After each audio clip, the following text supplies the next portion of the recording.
Melissa nació el 9 de septiembre de 1977 en las afueras de Atlanta, en el estado de Georgia. Era la segunda hija del matrimonio compuesto por Carl y Norma Patton, quienes criaron a sus hijas con muchísimo amor y cuidados. Muestra de ello era la relación tan cercana que había entre Melissa y su hermana Tina, pero también con sus padres a los que adoraba profundamente. Su familia describió a Melissa como una chica llena de alegría, caracterizada por su carácter dulce y tierno, que tuvo una infancia de lo más normal, además de una adolescencia hasta tranquila. Pese a no ser una de las estudiantes más destacadas, a Melissa no le iba nada mal en la secundaria, pero lo más importante de esa época es que conoció a Christopher Wahlbarger, quien se transformó en su primer y único novio, ya que después de varios años de noviazgo, en la secundaria al graduarse decidieron casarse. Parecía ser una preciosa historia de amor, casi un cuento de hadas. Después de conocerse en la secundaria, no solo se habían casado y mudado a otra parte de la ciudad de Atlanta, sino que también habían tenido dos preciosos hijos, un varón al que llamaron Joey y una niña a la que nombraron Chrissy. Todo iba de maravilla cuando después del Día de Acción de Gracias del año 1999, su familia dejó de saber de ella. Era como que si la tierra se la hubiera tragado. Antes de meternos a fondo, no olvides suscribirte a nuestro canal y activar la campanita para mantenerte al día con nuestras actualizaciones. Melissa ya no era una adolescente. Como responsable de dos pequeños, la joven de 22 años se había vuelto una esposa dedicada y una madre amorosa que se dedicaba a tiempo completo a cuidar de su familia. Como todo el mundo, a partir de noviembre de 1999 y a medida que las fiestas se acercaban, Christopher y Melissa comenzaron a planear con quién pasaría cada una de esas fechas especiales. Tras bastante deliberación, llegaron al acuerdo de que para el Día de Acción de Gracias irían a la casa de los abuelos de él. Para festejar con su familia y Navidad irían a la casa de los Patton. No había motivos para pensar que aquellos planes no se llevarían a cabo tal y como lo habían arreglado con su propia familia. Sin embargo, cuando la víspera de Navidad llegó, ni Melissa ni su esposo se presentaron en la casa de los Patton sin siquiera avisar a sus padres que habían cambiado de decisión.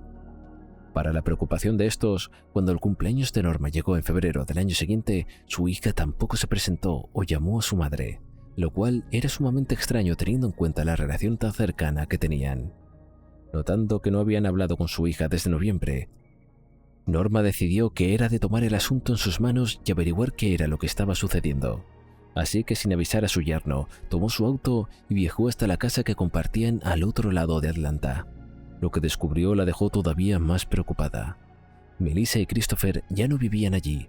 Según lo que pudo averiguar preguntando a los vecinos de la pareja, se habían mudado de repente durante las navidades pasadas y nadie tenía idea del motivo o hacia dónde habían ido.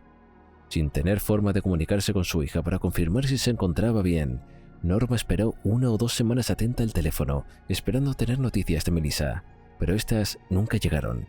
Así que cada vez más convencida de que algo terrible había sucedido, a finales de febrero del año 2000 denunció su desaparición ante las autoridades. Cuando la policía ubicó a Christopher en marzo de ese año, este explicó a su esposa que había desaparecido de un día para otro sin darle explicaciones o decirle a dónde iba. Lo extraño era que pese a esa desaparición enigmática, Christopher nunca había alertado a la policía de lo que había pasado, simplemente se había mudado y seguido como si su vida no hubiera ocurrido.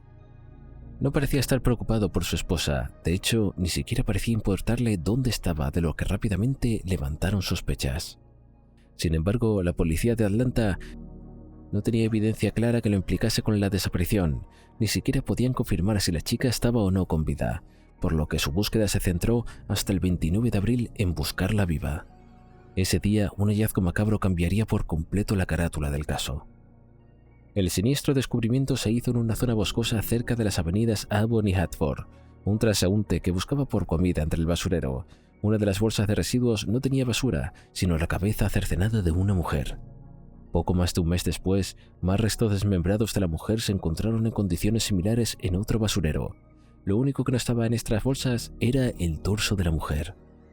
Los investigadores no demoraron en describir que este segundo hallazgo se había hecho cerca de la fábrica de vidrio de la que Christopher había trabajado hacia finales de los años 90, aunque ya no trabajaba allí. Había sido despedido por robar una sierra alternante de su lugar de trabajo. Este dato, bastante incriminante, no podía ser considerado en su total como evidencia, y es que la policía todavía no había logrado identificar con seguridad de quiénes eran los restos.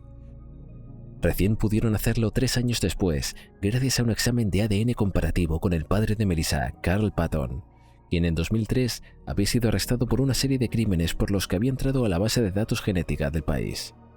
Entre 1973 y 1977, el padre de Melissa había acabado con la vida de 5 personas en diferentes lugares del estado de Georgia. Su arresto había sido posible en los primeros meses del 2003 gracias a una muestra de ADN que coincidía con su perfil genético, y en marzo de ese mismo año fue llevado ante un tribunal, donde confesó ser el responsable de esos 5 homicidios, obteniendo cadena perpetua por los mismos. El hecho de que su hija apareciera desmembrada en diferentes lugares de Atlanta no parecía ser una coincidencia. De pronto, y sin motivo real para creer que él había sido el responsable de la muerte de su hija, Carl se convirtió en el principal sospechoso. Pero lo cierto es que no había nada que diera a entender que él había sido el asesino. Por el contrario, antes de que lo acusara de ser homicida de 5 personas, había tenido una participación activa en la búsqueda de su hija y se había mostrado siempre cooperativo con la investigación, lo que no tenía ningún sentido si él había sido el responsable. Ya sin considerarlo sospechoso, la policía volvió a enfocarse en Christopher. Si bien no tenía evidencia clara con su contra, habían descubierto que el hombre tenía varios antecedentes de violencia doméstica contra su esposa. El caso comenzó a desentrañarse en el año 2004, cuando la aparición de nuevas técnicas forenses permitió determinar que Melissa había sido estrangulada hasta la muerte y posteriormente desmembrada con una sierra alternante como la que había faltado años antes de la empresa de vidrio en la que trabajaba Christopher. Para el verano de ese año, los investigadores estaban convencidos de la culpabilidad del sospechoso, así que en agosto ejecutaron la orden de arresto yendo a buscarlo en casa de los Griffin. El arresto fue como mínimo bizarro. Al llegar al domicilio, la policía encontró que el hombre se había intentado esconder de ellos tras un secarropas, lo que además de ser bastante tonto, aumentó las sospechas sobre su persona. En todo momento, Christopher mantuvo ser inocente, lo que en conjunto con la falta de pruebas le permitieron recuperar su libertad, la que gozó tranquilamente hasta que de este año, cuando de forma oficial se lo acusó por el homicidio de Melissa Patton. El detective Shepard, que trabajó desde un principio en el caso, declaró en conferencia de prensa que desde un inicio Christopher había sido una persona de interés en el caso, pero que recién este año fueron capaces de relacionarlo directamente con el homicidio de su esposa. Como el caso todavía no tuvo su juicio, el detective decidió no comentar cómo había logrado confirmar que había sido el responsable tras la muerte de Melissa. Para la familia de la víctima no fue sorpresa. Tina, la hermana mayor de Melissa, dijo públicamente que siempre había estado segura de la culpabilidad de Christopher en la desaparición y muerte de su hermana. Pero al igual que su madre Norma, ambas dijeron sentirse aliviadas de que finalmente se hiciera pagar por el terrible crimen que había cometido. Como el arresto es muy reciente, por lo que ni siquiera se pactó una fecha para el juicio, esperamos que este sea pronto y Christopher sea condenado por el horrible crimen que cometió, logrando así por lo menos un poco de justicia para Melissa y su familia. Wayne tenía la vida por delante. Con apenas 24 años de edad, el joven trabajaba en una gasolinera de Estados Unidos, ubicada en la carretera número 41 de la pequeña ciudad Winnebago, en el estado de Minnesota. Caracterizado por ser una persona de muy buen corazón, Wayne era adorado por todo aquel que lo conocía, y en especial por su esposa, Mary Pratt, con quien tenía una hermosa relación. Juntos esperaban tener una larga y feliz vida, pero lamentablemente esto se vio truncado el 12 de junio de 1963. En principio ese día comenzó como cualquier otro. Wayne se dirigió a su trabajo en la tarde para cubrir el turno nocturno. Como no había demasiado trabajo, el joven decidió entrar a la estación para mirar el televisor. Recién a las 20:40 de la noche escuchó como un auto se estacionaba en la pista de la estación, así que rápidamente se levantó para ayudar a su conductor, suponiendo que se trataba de alguien que necesitaba combustible o tal vez algún tipo de ayuda con su auto. No tenía motivos para pensar que se trataría de algo que no fuese dentro de la rutina. Sin embargo, nunca regresó a su casa. Cuando su esposo no volvió después de su turno a casa, Mary presintió que algo mal había pasado desde el inicio, y el hecho de que Wayne siguiera sin aparecer solo acrecentaba su nerviosismo. Después de un buen rato sin noticias de su pareja, Mary decidió ir a la estación para verificar que todo estuviese bien. En el mejor de los casos, Wayne podría haberse quedado atendiendo a un cliente de última hora, pero la verdad es que la realidad era mucho más grotesca y macabra. La estación de gas, siempre llena de gente en esa ocasión, estaba extrañamente vacía. Confundida de la falta de empleados y clientes, Mary entró a la tienda en busca de su marido, dirigiéndose directamente a la sala de empleados. Fue allí donde encontró a Wayne, que yacía ya en el piso tapado con una mapa ya sin vida. Completamente impactada, Mary llamó desde uno de los teléfonos de la estación a la policía. Con su voz temblorosa y sus nervios a tope, la joven contó el terrible hallazgo que había hecho. La policía no demoró en llegar al lugar, empezando así con la investigación en torno a la misteriosa muerte de Wayne. La escena era digna de una película de terror. La sala de empleados estaba llena de sangre, de la víctima, que había sido brutalmente asesinada.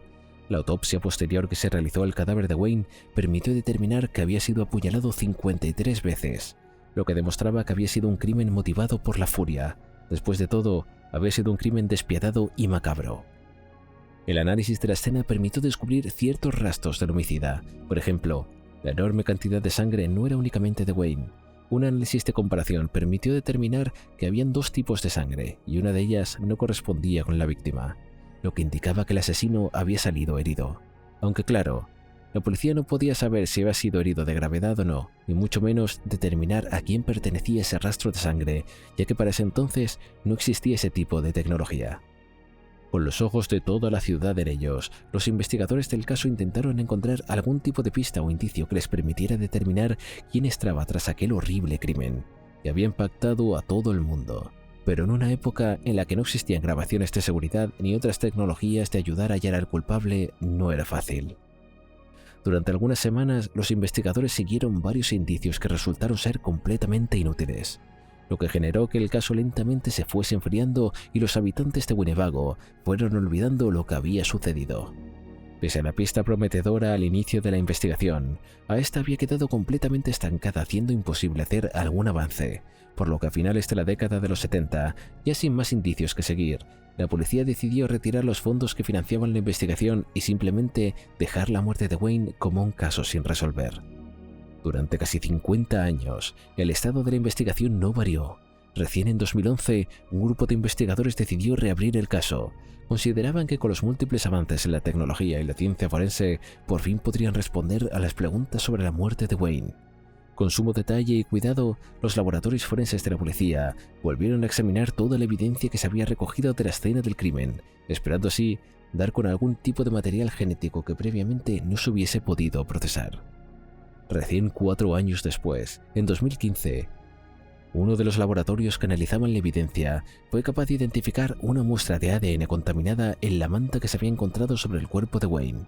Dado que la muestra estaba compuesta por 2 perfiles genéticos, uno de la víctima y otro del probable homicida, era complicado poder comparar esos rastros con las bases de datos nacionales. El aislar el perfil de ADN del homicida tomaría otros 3 años, es decir, el siguiente avance ocurrió en 2018, cuando se descubrió una coincidencia con ese perfil genético. Se trataba de William Dorr, un hombre que para ese entonces tenía 80 años y 2 años originario de Wisconsin. El hombre no era un hombre ajeno para la policía. De hecho, constaba en los registros de la primera investigación como una persona de interés desde el principio. A lo largo de la investigación, el interés había resurgido en varias ocasiones, siendo interrogado en 1963, pero también en el 68 y a partir de la evidencia biológica en 2022. Sin embargo, no fue hasta el 16 de junio de este año que fue capaz de revelar el ADN encontrado en la manta que cubría el cuerpo de Wayne, y el de Doctor eran exactamente iguales. Después de 61 años, la policía había logrado encontrar la verdad sobre la muerte de Wayne. Aunque la justicia en este caso no pudo ser aplicada, el culpable había fallecido en 2022. El condado de Winnebago comentó públicamente que de estar vivo, William hubiese sido acusado de los cargos de homicidio ya que habían pruebas suficientes.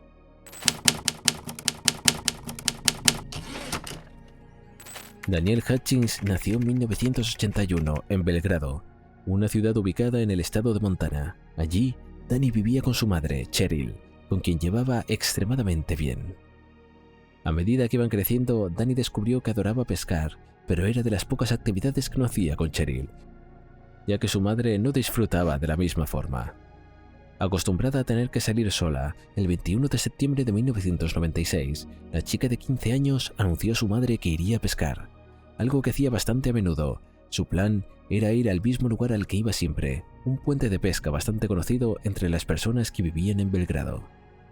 Todo parecía indicar que aquel sería un día tranquilo como cualquier otro. Sin embargo, Danny nunca volvió de su escapada para pescar, por lo que su preocupada madre avisó a las autoridades de lo que estaba sucediendo. Dado que la chica era menor, la búsqueda se inició casi de inmediato, en el lugar en el que había ido a pescar. Allí, la policía encontró el vehículo del adolescente estacionado junto a los accesos al puente. Lo extraño era que la camioneta no estaba abierta, pero sin rastro alguno de la chica. A medida que las horas continuaban pasando y seguía sin haber noticias de Danny, la búsqueda fue mayor. Eran horas clave para descubrir qué era lo que había pasado con la adolescente y dónde podía estar. Con cada hora que pasaban, los miedos se hacían todavía más intensos y lamentablemente estos terminaron volviéndose realidad, cuando horas más tarde se encontró que el cuerpo de Daniel estaba sin vida en el agua, no muy lejos de donde habían hallado antes la camioneta de la chica. No hizo falta una autopsia para determinar que había sido abusada. Los signos eran claros. Su atacante la había sometido obligando a que se acostara boca abajo en el agua y posteriormente fuera ahogada. El responsable de ese crimen no había dejado ninguna evidencia que lo comprometiese, por lo que después de una investigación de 28 días sin ningún avance, se dejó de trabajar en el caso, aunque eso no significó que la gente se olvidara de lo que había sucedido. En varias ocasiones, el caso había sido revisado por la oficina del sheriff de la ciudad. Sin embargo, no fue hasta 2019 que el caso se reabrió oficialmente con la esperanza de que se pudiera resolver de una vez por todas. Para obtener las respuestas necesarias, tanto la ropa que llevaba puesta Daniel como toda la evidencia que se había recogido del caso fue enviada a un laboratorio forense en California, donde todas las piezas fueron analizadas con sumo detalle en busca de algún rastro de ADN que pudiese ayudar a determinar quién había sido el culpable. Ese laboratorio pudo extraer una muestra de ADN. Sin embargo, al buscar coincidencias con la base de datos del gobierno y el FBI, no se encontró ninguna, que generó bastante frustración entre los detectives, pero que no se detuvieron. Por el contrario, decidieron seguir investigando y probar técnicas innovadoras como la genealógica genética. Para aplicar esta nueva técnica, debieron obtener una orden judicial de la cual accedieron a diferentes bases de datos de ADN para encontrar uno que tuviera por lo menos algún grado de coincidencia con el que fuera encontrado la ropa de Danny. Fue de esta forma que dieron con Paul Hutchison, un hombre de 55 años que vivía en Montana. Dado el alto porcentaje de coincidencia, a finales de julio de 2024, los investigadores se dirigieron a la casa de Hutchison para hacerle unas cuantas preguntas. Durante esa entrevista, Paul se mostró calculador, incluso errático, lo que le llevó a sospechar a su alrededor. Apenas unos días después de la entrevista, de manera inesperada y completamente nacida abrupta, Paul Hutchison se quitó la vida haciendo que fuese imposible obtener una confesión de lo que realmente había sucedido con Daniel. Sin embargo, unas semanas después pudo confirmarse que el ADN hallado en la ropa de la chica era sin lugar a dudas de Hutchison. Había acabado con su vida para no enfrentar las consecuencias de lo que le había hecho a la pobre chica.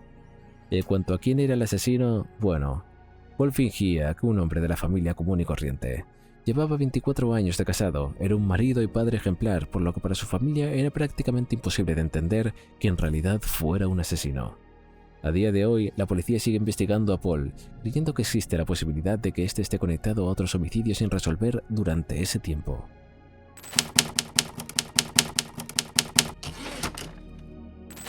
El 13 de octubre de 1987, un hombre que hurgaba entre los basureros de reciclaje detrás de un negocio de Block número 540 de Avenida Sierra de Riverside, California, cuando hizo un descubrimiento de lo más horrendo, entre las bolsas de basura encontró un cuerpo sin vida. Era de una bebé. En cuanto las autoridades se enteraron de lo sucedido, la policía del condado inició una investigación para descubrir quién estaba detrás de aquel macabro hallazgo. En un principio se enfocaron en entrevistar a todas y cada una de las personas que habían estado en la zona al momento en que fue encontrado el cuerpo de la pequeña bebé. Querían saber si alguna de esas personas había notado algo sospechoso entre las horas antes del descubrimiento. Además, también revisaron de manera exhaustiva el resto del contenedor de basura en búsqueda de algún elemento que los ayudara a identificar a la bebé y a sus padres.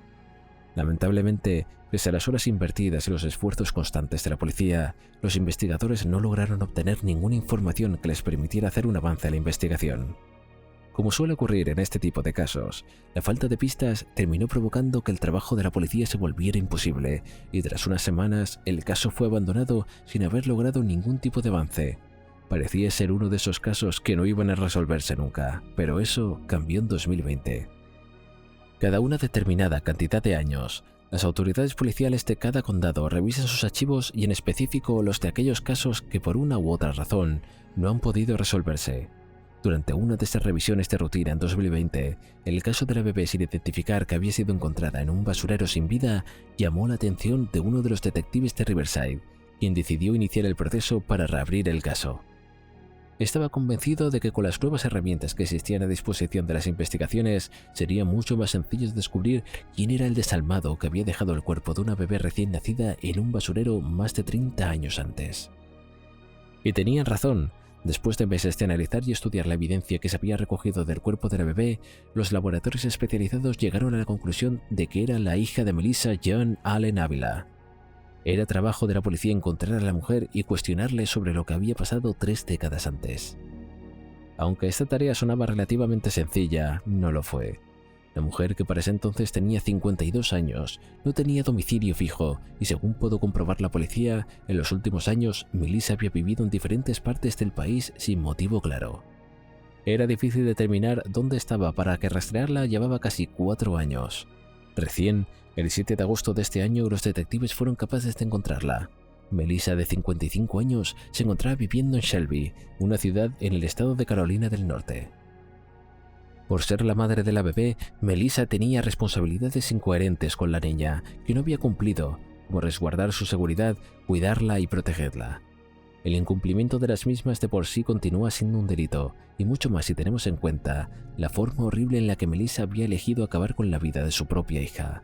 Teniendo en cuenta eso, cuando se descubrió finalmente dónde vivía, los Marshal de Estados Unidos, la Unidad Policial de Fugitivos del Estado de Carolina y otras fuerzas policiales actuaron en conjunto para lograr detener a la mujer y posteriormente extraditarla hacia el lugar de donde había tenido lugar los crímenes de los que se le acusaba. Gracias a su declaración, se supo que Melissa tan solo tenía 18 años de edad cuando en octubre del 87 dio a luz a la pequeña que dejaría morir en el basurero. Hay muchos detalles que no se han dado a conocer por parte de la policía. Se trascendió que el embarazo había sido resultado de una relación tóxica e incluso violenta entre ella y su pareja de aquel entonces.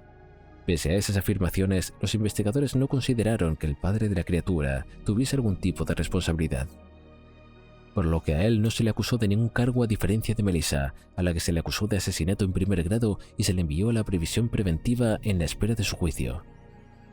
El juez que determinó esa medida también dispuso que Melissa tuviese una fianza de más de $1 millón, lo que para muchos es extremadamente exagerado.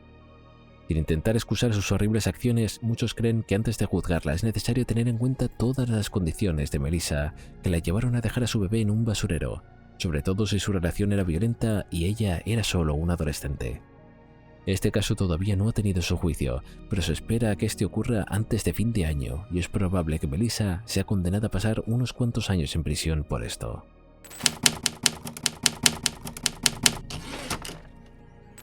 El 12 de diciembre de 1985, en un lugar como cualquier otro para Yvonne Menke, de 45 años, madre de 4 hijos, la mujer de Wisconsin se despertó incluso antes de que amaneciera para desayunar y prepararse para ir a trabajar.